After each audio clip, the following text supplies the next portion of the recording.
It's a story as old as time. A young schoolgirl and her troop of friends travel to the distant house of her ailing aunt, where they are, one by one, bloodily consumed by that same house. Eaten, annihilated. How's that for a spoiler? What emerges is a phantasmagoria of giddy and almost joyous violence, where pianos swallow their players and talking heads are pulled from wells.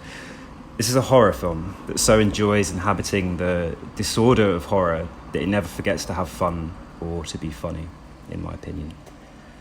I'm talking, of course, about experimental video artist, oddball advertising man, and cult film high priest Nobuhiko Obayashi and his notorious 1977 film House.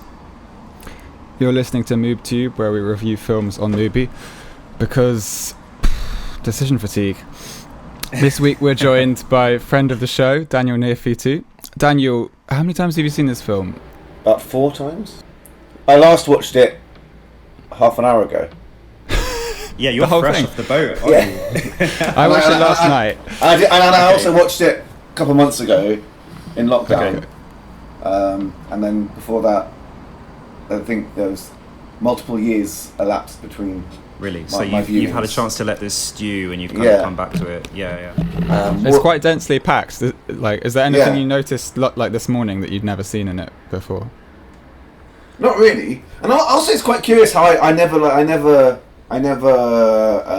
really checked out more of his work at all.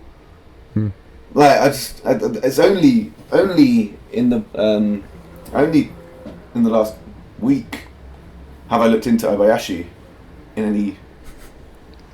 Because his biography is kind of surprising because he's worked with people like Yoko Ono, and he's kind of he was at one point considered one of the leading lights in Japanese experimental film, which is not the vibe you get off this. I don't know. No, I don't agree with that at all. I think. Okay, go on. Well, I think it's actually quite clearly the work of an avant-garde filmmaker making a genre film. I think that's because I think it's often seen. I think this is probably why I never looked into it anymore, because it's often seen as this kind of crazy midnight movie. B movie, like Killer Clowns from Outer Space or something. And I think formally it's incredible, and it really clicked watching his early shorts, because his early shorts they're very similar to both to the new American cinema in a way, like Bruce Bailey maybe, some of the more pastoral ones, and then also very Godardian as well. Yes, very. And so it seems like he was very much tapped. He was very much tapped into what was going on in avant-garde cinema. Also, Czech New Wave, I felt like a strong sense, it felt that it had that Daisies energy, the kind of cut-up moments. Yeah. Because it has that fun. It has that kind of 60s. That kind of countercultural energy about it, especially his use of and the flares as well.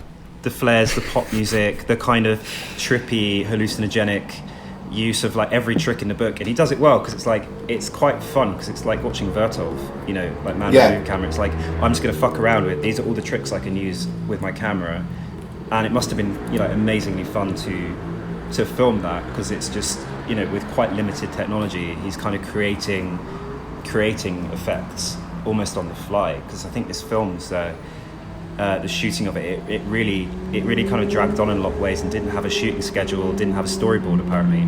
Really? I think it was very much apparently no storyboard, so apparently it's often Obayashi who had a script. All the best directors don't storyboard though. All of them. Yeah, Herzog always says that, doesn't he? He says storyboards is for pussies. Malick doesn't storyboard. Only Square's Woody Scott storyboard. It's dull. It's dead. It's a storyboard. But it kind of shows in a way, because it shows someone Shout who's out to Blade Runner. Shout out to Blade Runner. Because he is he's having a lot of fun with those effects. Maybe this the story's important maybe, but let's talk about those effects, because it's so visually fun to watch. What really stood out for you in terms of... I think my favourite effect in the whole thing is the bit where it's a really early bit where she opens the door to her house, and it's like she opens the door on the previous scene, and that's how the transition is her opening the door. Yeah. That's really good. But also the formal tricks is what sets this apart from like because in tone and also in like I guess like anything goes zaniness, it's really similar to a lot of Takeshi Miike films, and he's like one of my favourite filmmakers. He's incredible, especially like this reminds me a lot of the happiness. Have you seen The Happiness of the Katakuris? Yes, I saw that a few months ago, actually. Yeah, that's got an amazing and it was really different from Audition as well, which it was the only film I'd seen by him. But then this film actually reminded me of Audition because of the way that the genre, like the kind of brutal switch of genre. It's not so brutal because it's always kind of comic in this film. Going for how the way Audition goes from being like this sort of slightly lame rom-com to just being the most excruciating horror I've ever seen. But it's weird because this film doesn't kind of say it's kind of more chaotic in its space where it's not a horror film. Like it's not. There's moments of like quite deep melancholy and weirdness, like when one of the characters is stuck in a clock. It's actually quite upsetting, but it's not. It doesn't descend into like the kind of the fun stupidity of like a slasher film. It's just. Yeah, it seems more focused on its effects and its deliriousness. It kind of, at moments, it felt like watching Dario Argento. This intense, like, colourful, bright thing, although Argento is terrifying. Talking about it being more about the form, I think that's interesting because the characters often act really weirdly counterintuitively. Like there's no characterization in this film at all. And then what do you mean? This professor, she thinks very rationally. Yeah. She's a scientist. Yeah, no, kung fu. She does kung fu. Yeah, but a good example of that is a scene with Prof, where they're really terrified that all the doors are closing. They're being and then they're like, oh, maybe Auntie has some automatic door system. Yes, she's very clever. She went to college. Why don't we ask her? She's rational. And it's like they haven't really. The penny hasn't dropped for them that. No, this is the great thing. In eating them, like. Because typically, when you've got like a trap house scenario, people kind of get separated, and the fear ratchets up, right? Yeah. Even when they're like, it's like one of the characters keeps going to play piano. It's sort of like I'm just going to go off and play piano, and it kind of has these lulls where it's terrifying. You see someone. Yes, very early on, one of the characters disappears, Mac, the one they keep calling fat, who's just really thin. It's odd.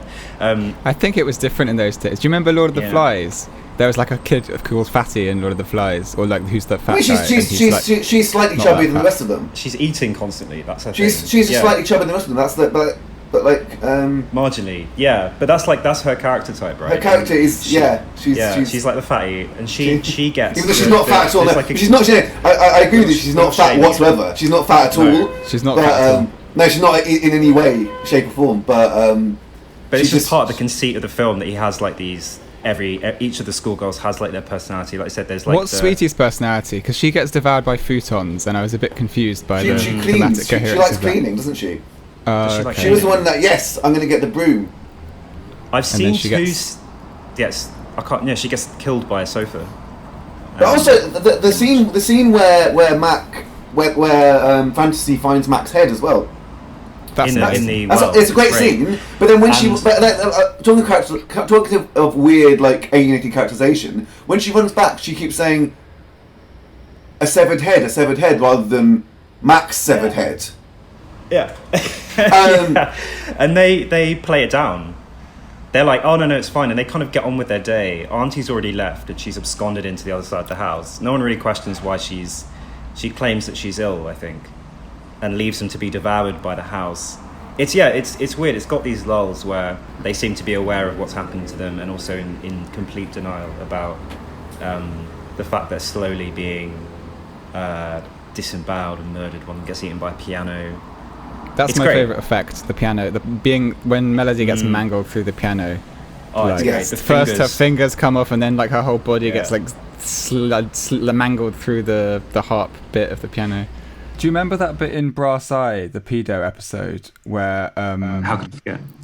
where the guy, what's the name of the like notorious pedo who's like about to come out of prison, and they do like a reconstruction of him like coming out of a car and like putting his hands on a child, and then the camera does that stop motion like thing all around him. I don't remember that. Yeah, that's really House, isn't it? That happens 100 times in House. Like every time that someone gets devoured, it's like. That's true. Yeah, I think there was like a nice touch where the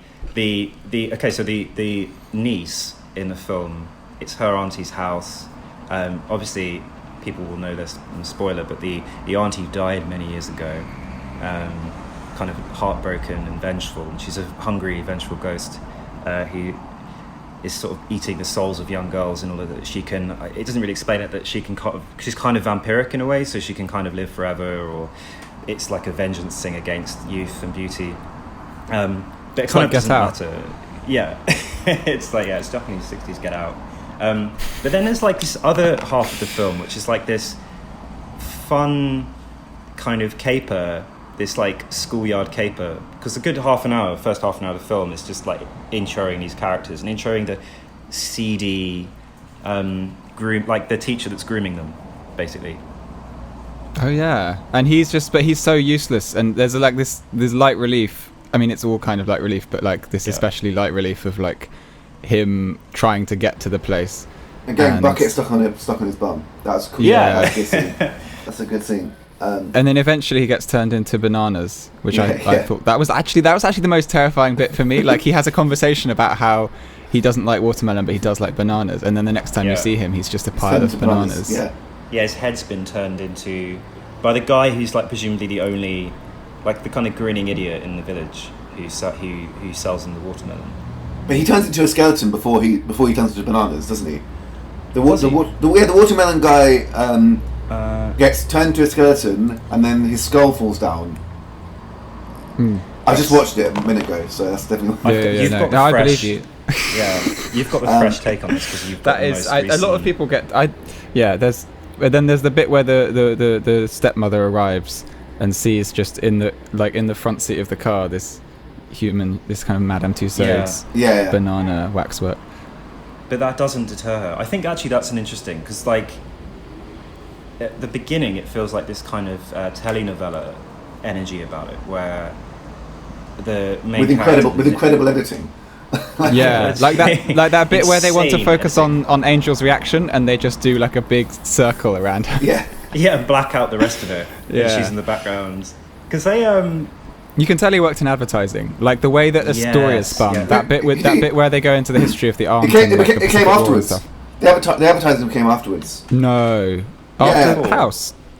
Yep. He started working for Dentsu in the 60s, didn't he? Like the advertising agency. I don't know. I have no idea. I don't know. Either way, like it's almost it's like whatever.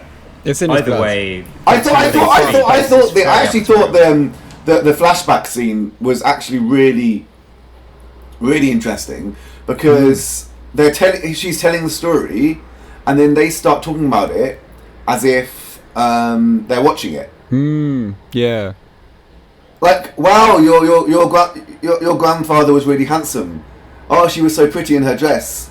I thought that was a nice little reflexive touch, which didn't seem very forced. It's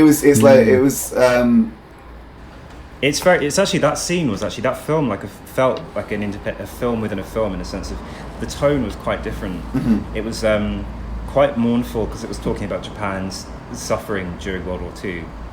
And in the middle of a segment where it's actually quite bright and fun, we get the atom bomb exploding over Hiroshima. That piece of video, or a piece of video like it, it's kind of done in this sepia footage. It's in traditional clothing. And then weren't all of his films subsequently either explicitly or metaphorically anti-war films? I think. Yeah. I did read this. He made one in 2017, which was like 2.5 hours long, and like he did a war trilogy: Casting Blossoms to the Sky in 2012, 7 Weeks in 2014, and Hanagatami in 2017. And they're all basically about the aftermath of the Pacific War. Yeah.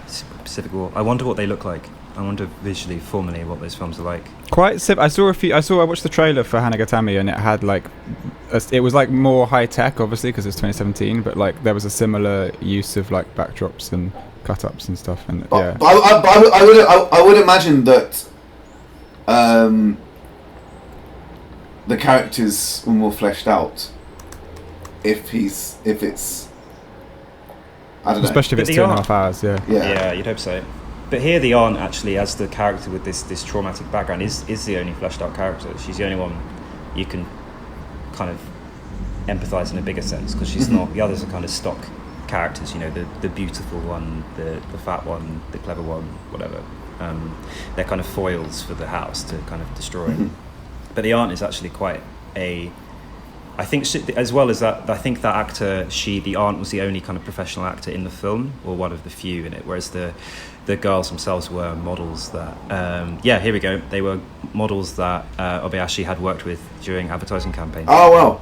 Yeah. Wow. He was like, so they were, they'd never acted before, I think, a lot of them. And didn't his daughter give him the idea for the film? There's this amazing quote that I read on Wikipedia about House. Obayashi discussed ideas with his preteen daughter Chigumi Obayashi. Nobuhiko sought her ideas, believing that adults only think about things they understand. Everything stays on that boring human level, while children can come up with things that can't be explained.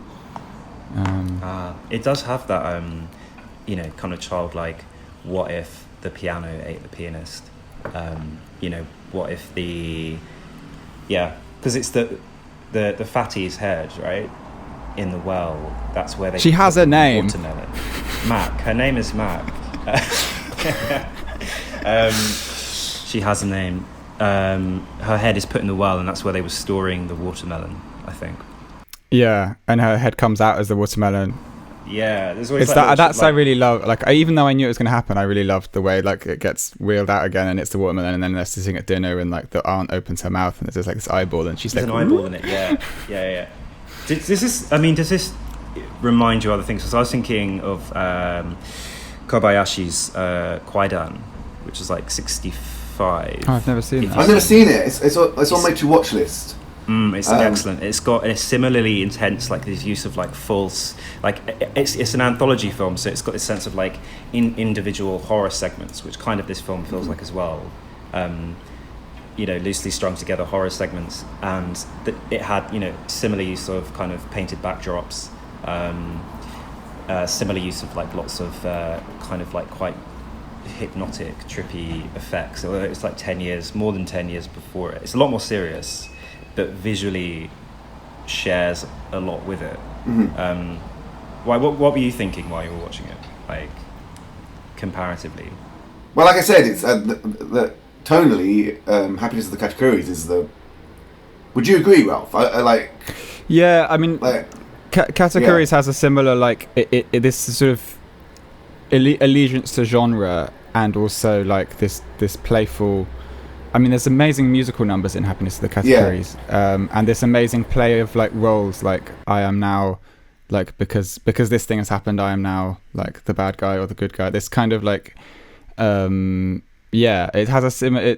It's light on its feet in a similar way, and the sequences, and the play of genre. I mean, you can see that in some of Obayashi's earlier work. Like, there's this one film I watched this morning or last night called Complex, where like the summary is like an experimental short film, art house short film that takes the piss out of experimental, and it has these weird kind of like, similar with Emotion, they both have these kind of moments where it becomes a western for a bit, and it's like stop motion, and people like doing Pistols at Dawn, and then like it goes into that and out of that, and it uses the genre tropes in this very playful way.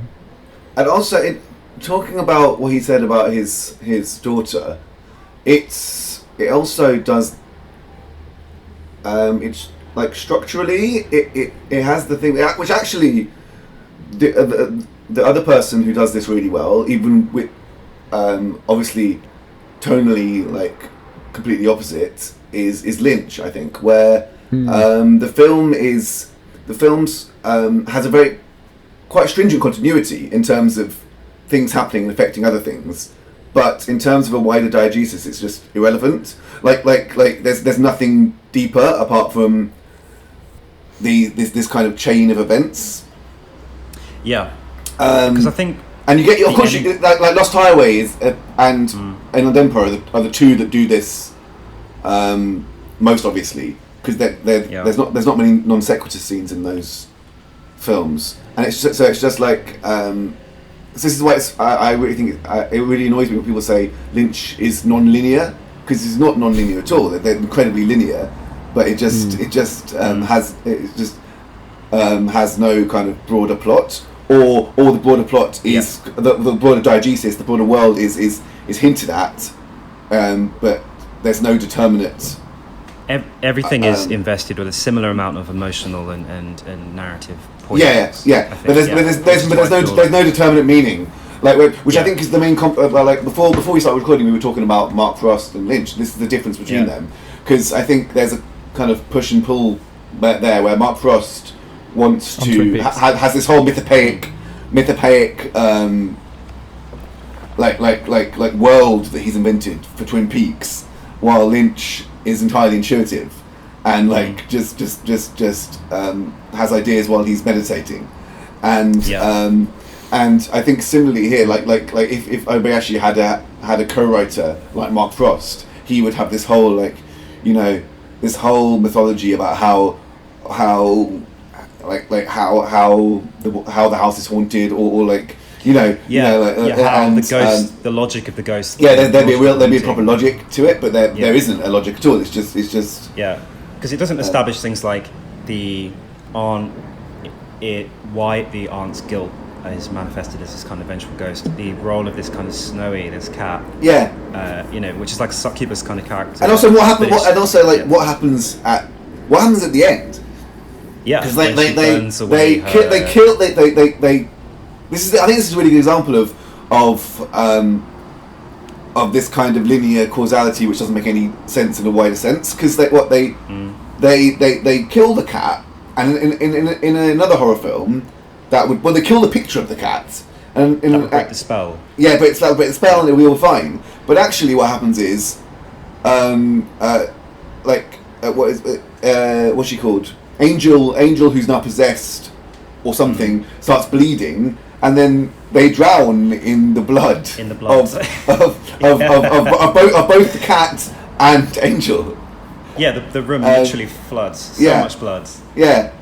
Only one of them drowns, and then Fantasy sees Angel in the stairs, and she goes up to her and embraces her. Yeah, and that was very Lynchian in a way, because it's like these moments of sudden rapturous kind of empathy, because it's like you were saying earlier, and I was thinking about how there are these these moments that feel like they're not appealing to a bigger mythos, they're just significant right there and then. It's like the Air Force dad of Bobby, when they're sitting in a diner, and he has that vision for Bobby of this beautiful radiant future, and it's not connected to it doesn't connect or map to the world of Twin Peaks in any obvious way, but it's filled with this intense emotional energy. And this scene similarly, the Fantasy goes up and rests her head on Angel's shoulder. Angel kind of exposes her breast, and then that's it. And it's kind of this moment, despite having murdered this kind of ghost, having destroyed all of these girls in a really vicious, horrible, and sometimes quite funny way. Mostly quite funny way. Mostly quite funny way. Almost entirely. In a mostly quite funny way. There's then this moment that's really poignant and charged with emotion, and I'm not sure what that means or what that was supposed to represent, but it was quite. Yeah, it was quite. I don't know. How did you feel about that? I know what you mean exactly. Yeah. Well, because also, this also, in terms of narratively, it gives a sense of closure, even though there's no meaning behind that closure. It's just quite a resolute. Yeah, because typically vengeance, like the genre of a vengeance film, like Old Boy, for example, or Vengeance for Lady Snowblood, these kind of classic like revenge films, there's a very clear modus operandi. There's a very clear reason why this person's taking revenge and who the targets are. Like, it's first I will kill this person who has wronged me in this way, then I will kill this person. Whereas here it's like it's this nebulous thing. It's just this destructive force, which might kind of map. I don't know if that's me reading too much onto it, but kind of map onto the visions of this chaotic, pointless destruction of like a nuclear bomb, which is a well, that's why I really liked about like the use of history, and I think in a way, in a very intuitive way. I think I've spoken before about how films can sort of talk about the the way the Hourglass Sanatorium talks about the trauma of the Holocaust without actually like naming it or talking about it, because of the use of children, because of the use of the memories that are formed by people who grow up amongst things they don't really understand.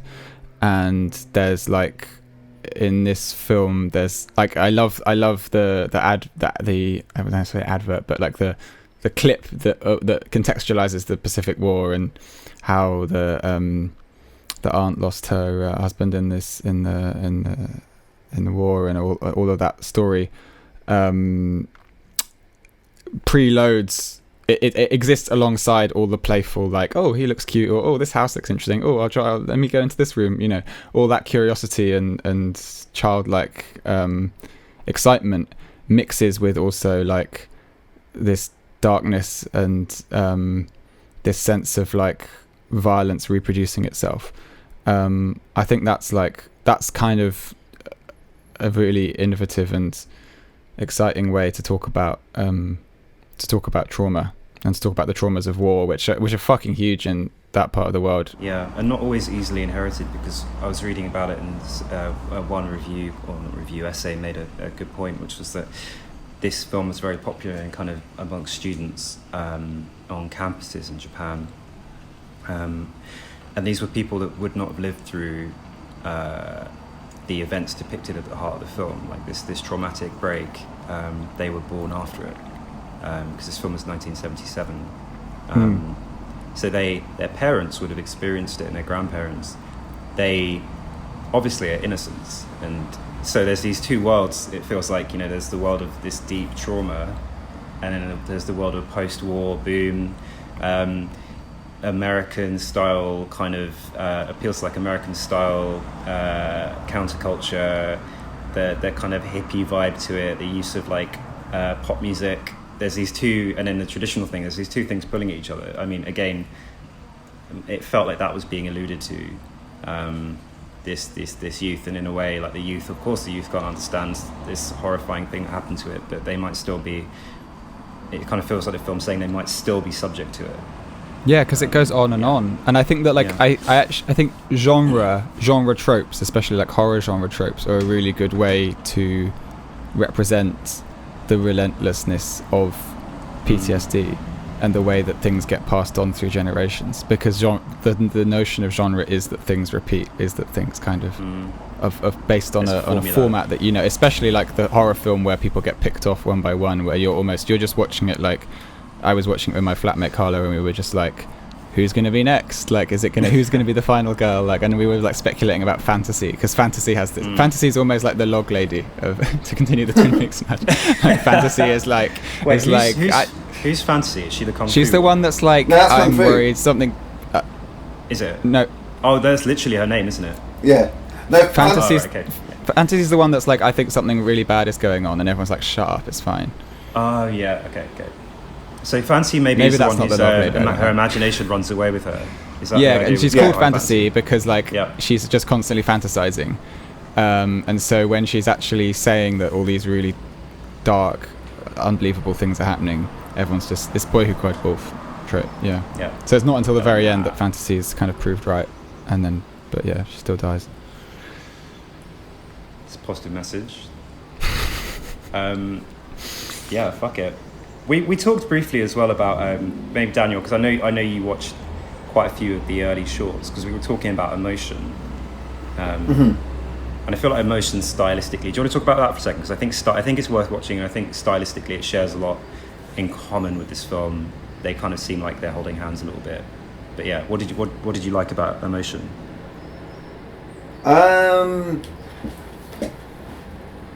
It's got a lot of good jump cuts, doesn't it? Yeah. It's really beautiful. It reminded me of like all my like reference points to this are really Western European, but like like there was a real Jonas Mekas. It's kind of Mikas, but I thought it was very Markopolis in bits. I don't think it had the kind of. It's actually very similar to the Mikas film he made with his brother, Guns in the Trees, before he started doing the autobiographical stuff, which has this kind of freewheeling kind of vibe, like a caper. Yeah. Because this is like kind of emotion caper is very loose, like because it is fundamentally it's supposedly an homage to Vadim's Bread and Roses, sort of. Yeah. Blood and Roses, sorry. In the sense of it's this tryst love triangle with a vampiric element to it, but whereas that is a deeply melodramatic film, this is really fun. Like I think the vampire character, there's like a character in a long cape playing a piano in a wood covered in bubbles, like at the beginning with this kind of green filter. It's really fun. I mean, you were being self-deprecating there for the West with the Western references, but I think he's obviously very informed by like not only because I mean with the avant-garde American film, maybe that's coincidental because it might not have. I don't know how much like he would have seen. I just assume all directors have seen. Maybe, yeah. Like, no, I mean at that time, I don't know how much cultural interchange there was between with the underground. But maybe I'd assume a fair amount. But yeah, probably actually you're probably right. Like if you hung out at like universities and But anyway, what I was going to get at was I think, along with like the new wave and new American cinema, I think like the Beatles films and stuff like that are quite like Hard Day's Night and like the Magic Christian and all these kind of performance as well. films. That was really actually like there's those kind of psychedelic sequences in performance, the way it breaks out into song. That was actually just quite good. Yeah, Could be a good double bill, house and performance. Yeah, no, it's true. It's got a lot of these reference points. I think he's very much channeling that, but making it. He's not in a kind of like idiot savant way. He's turning it into something very unique and very weird. I'm also trying to think in terms of Japanese cinema. Did this serve as like a massive shift in terms of how like Ozu and also even Kurosawa, his early films anyway, are very much but like formally a lot of static shots. And this is like the complete. Is that a reaction to that? Because in contrast to Ozu, who's very. But there were other filmmakers like who who was that one that directed Funeral Parade of Roses, the sort of trans Oedipus Rex film? That was 1969. Teshigahara? And that had a kind of Matsumoto. But also Matsumoto. when was Woman of Dunes made? Because that had quite a. Women of Dunes is strange. Quite a sensuous style, but nothing nearly as like formally inventive as. No. I mean, I think Face of Another is like a very formally invented film or surreal. Have you seen this one? No, I've seen Woman of the Dunes and I've seen Funeral Parade of Roses, but I haven't seen. I think Women of the Dunes owes a lot more to like that kind of more. I feel like more pastoral kind of like Ozu style. But Funeral Parade of Roses would it's 10 years before, isn't it? I was thinking, but they're like Japanese new wave. Yeah, I don't think this like it's kind of like these films are kind of a parallel to it in a way because it's strange. There's a bit of overlap because that's why with Face to Another, like the plot of Face to Another is weird. Man has a face graft and then. When he wears the face graft of this other person, he slowly becomes that other person. His personality transforms, and it's the kind of fantastical body horror, kind of film. But it's formally owes a lot more to like the French New Wave, then this is its own thing. Yeah, I know very little about the Japanese New Wave, to be honest. Actually, that's a big gap in my. Was in my Imamura knowledge. part of the Japanese New Wave, or was he? He just a was. guy I think who he was. Yeah, I think he was. Yeah. I think it's it kind of makes me hope some of these films appear on Mubi soon, actually, because it would be good to look at them. Because I feel like I have a bit of a blind spot. What should we review next week? I was thinking Showgirls because I've never seen that. I've not seen Showgirls. Is it good, I Daniel? went You're for a treat. smiling. It's an incredible film, and similarly to House, actually, it's often people often think they can you can only watch it ironically. You know, it's like a what a crappy film. But actually, it's very, very good. Well, because Verhoeven is an amazing director. Like, he's just incredible. Oh, and so I mean, the script is really bad of Showgirls, but it's an incredible film, an incredible piece of filmmaking. All right, next week probably Showgirls will be the film we review. Showgirls. Thanks, Daniel, for joining us. Thank you so much. All right, see you later.